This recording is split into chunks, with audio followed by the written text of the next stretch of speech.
Anda kembali di Apa Kabar Indonesia Pagi pemirsa, dan kali ini di segmen ini kita akan membahas mengenai eskalasi konflik yang terjadi antara Iran dan juga Israel pasca adanya serangan balik dari Iran terhadap Israel seusai adanya serangan di Damaskus Suriah ya. Betul. Di konsulatnya Iran yang kemudian menewaskan ada sejumlah panglima di situ. Nah, ini kemudian ada balas-balasan komentar nih dari Israel dan juga Iran. Iran bilang kita tidak akan melanjutkan kalau memang tidak ada reaksi lagi dari Israel. Tapi Israel bilang kita akan menunggu nih, kita mau lagi pikir-pikir kita gitu ya. pikir lagi, minimal lagi akan gerakan seperti apa yang kita berikan balasan, tapi tidak dikasih tahu kapan akan melakukan serangan balasan tersebut. Nah, kita sudah bersama dengan sejumlah narasumber untuk membahas mengenai hal ini. Ada Pak Hendrajit selaku pakar geopolitik Global Future Institute yang sudah hadir di studio. Selamat pagi. Selamat pagi. Assalamualaikum. Dan kita sudah tersambung bersama dengan Pak Said Idrus Al-Hamid, warga negara Indonesia yang berada di Iran. Selamat pagi waktu Indonesia. Selamat pagi, Bang Idrus. Selamat pagi, Bapak, Ibu.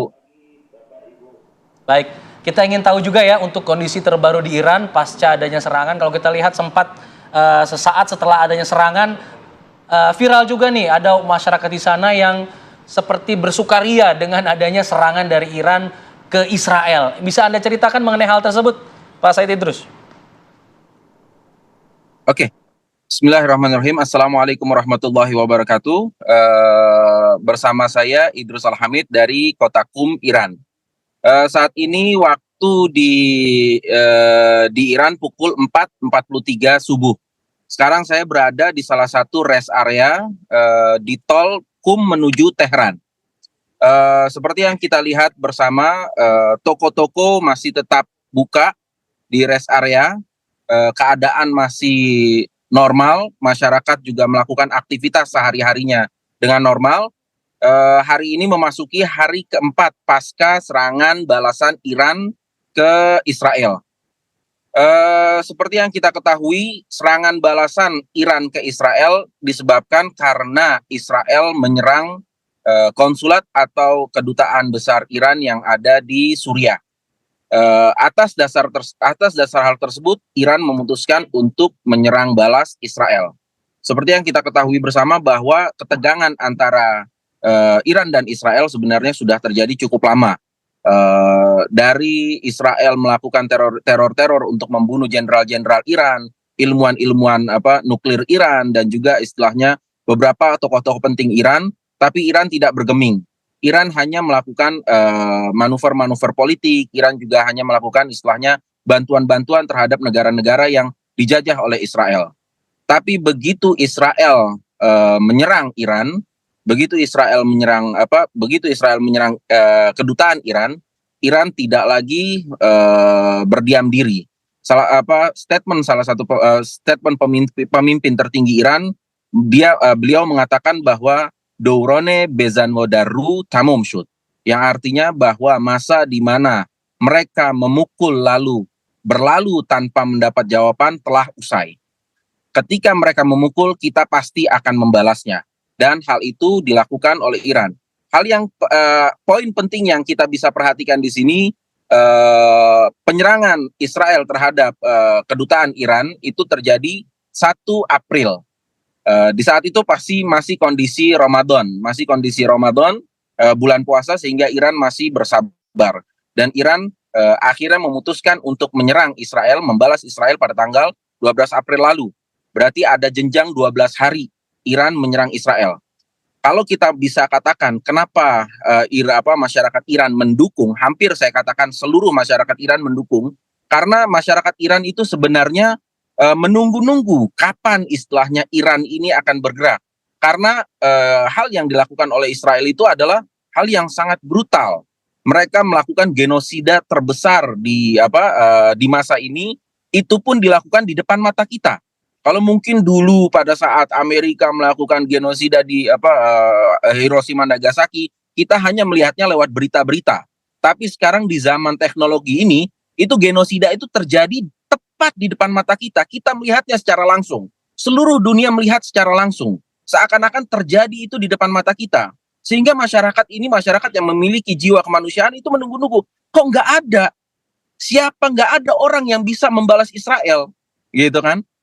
Ketika Iran membalas Israel, tentunya Iran memiliki dalil, memiliki memiliki alasan yang tepat membalas Israel, karena Israel menyerang tanahnya Iran di Suriah, karena menyerang ke kedutaan dan juga kedutaan dan konsulat Iran di tanah Suriah itu berarti menyerang tanah Iran, sehingga Iran segera membalasnya.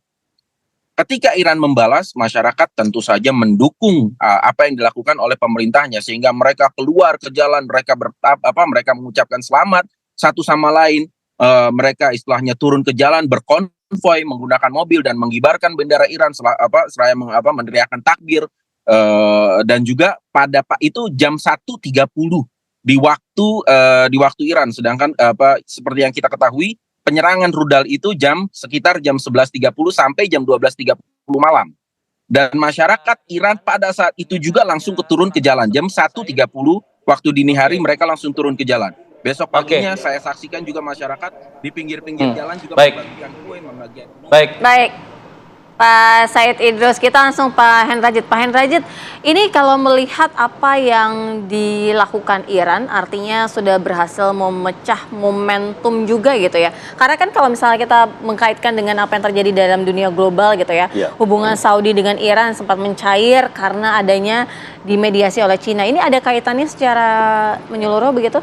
Saya kira betul sekali Mbak Safira. Jadi ada perkembangan-perkembangan yang mendahului di gejolak Timur Tengah ini yang justru menjadi bukan faktor ya, tapi vektor.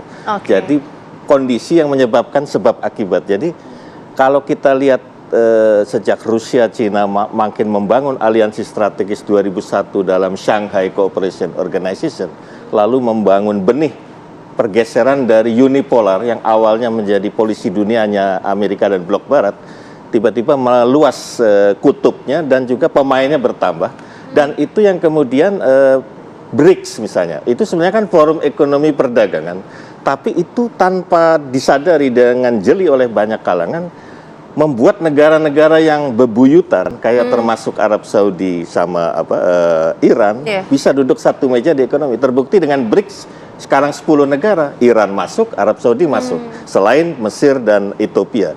Tapi di sisi lain, dalam konteks Pakistan, India yang selalu soal Kashmir itu begitu di urusan ekonomi dan berjalan. Nah ini perkembangan ini di Timur Tengah membawa efek yang kemudian Iran bisa membaca ini. Sekarang pihak Barat sudah melihat wah bahaya ini. Jadi fondasi yang mendasari hegemoni Barat sejak pasca Perang Dunia Kedua mulai teropos, dan ini yang saya kira serangan ke Israel itu bukan saja serangan deterrent, tapi juga warning bahwa Israel ini adalah simbol dari buah dari imperialisme Barat yang harus ditata ulang. Efek-efek apa lagi kemudian yang bisa kita baca dari hal ini? Kita akan bahas saja ya. Kami kembali sesaat lagi, tetaplah bersama kami di sini di Apa Kabar Indonesia Pagi. Pak Hendrajit, dengan serangan kemarin sebenarnya memang ada skema besar sebenarnya negara Barat untuk dampak dari hasil serangan ini, Pak. Ada anomali yang perlu dicermati di sini. Pertama, Biden mengatakan kalau Israel serangan balik, dia nggak ikut-ikut, itu satu. Tapi di sisi lain ada tekanan untuk sanksi berat kepada Iran. Artinya apa? Biden dan Inggris dan Prancis sedang mengkondisikan melalui pasca serangan Iran ini ke arah meja perundingan. Jadi apa yang mendiskusikan apa? Renegosiasi merubah tatanan dan desain yang Barat di Timur Tengah ini mulai disadari, mulai kropos dengan adanya kekuatan baru yang di backup oleh Rusia dan Cina, sehingga akan mengarah kepada kekuatan global South di Timur Tengah ini yang selama ini di luar spektrum negara kerjasama Teluk ya, seperti Arab Saudi dan kawan-kawan itu mulai ditata ulang lagi. Nah, caranya adalah di perundingan. Dalam konteks ini Iran dengan serangan ini dia mampu menciptakan kondisi berunding untuk menang. Berunding untuk menang. Tapi artinya ke depannya akan ada di perang dunia begitu? Saya kira kalau soal perang dunia ketiga terlalu ilusif ya. Tapi jangan salah, bukan berarti business as usual kondisi ini. Karena yang sedang diciptakan adalah disruption.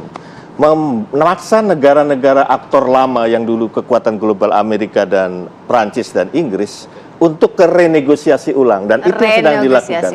Itu dampak dari buah adanya BRICS yang mampu negara-negara yang selama ini bebuyutan mencair kembali, dan Baik. ini menjadi satu kekuatan baru yang harus dihitung. Dan Indonesia harus mulai mereaktualisasikan kembali bebas aktif itu. Ternyata Iran yang lebih cerdas di dalam mendayung di antara dua karang Wah. seperti politik bebas aktif kita sekarang. Semoga jadi Baik. catatan ya dari pemerintah Indonesia Iya. ya. Terima kasih ya Pak Hendrajit. Sama-sama. Sama kami di Apa Kabar Indonesia Pagi.